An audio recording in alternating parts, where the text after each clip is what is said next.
আমাদের বিল্ডিংয়ে আজ একটা বার্থডে ফাংশন আছে, তারই ডেকোরেশন এখানে চলছে। বার্থডে ফাংশনের ডেকোরেশন দেখতে গিয়ে জয় নিচে যেতেই আনিয়া তাকে একটা বেলুন দিয়ে দিল। বেলুনটা ঘরে নিয়ে আসা মাত্রই জয়ের আনলিমিটেড দুষ্টুমি শুরু হয়ে গেছে। দেখো দেখো একবার দুষ্টু পাখি বেলুনগুলোকে কেমন করছে, ফেটে যাবে তো।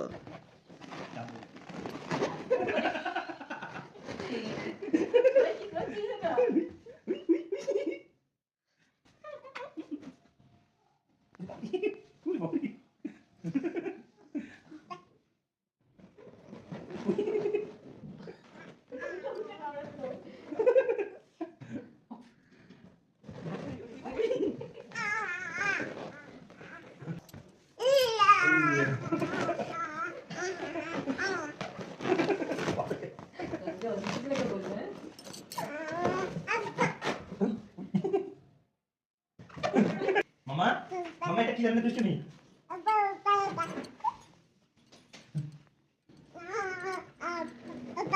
চলো অনেক দুষ্টুমি হয়ে গেছে, এবার রেডি হই, যাবো তো ফাংশনে নাকি। ওইকে রেডি করে আমরাও রেডি হয়ে যাই। দেখা হচ্ছে next video birthday party function নিয়ে।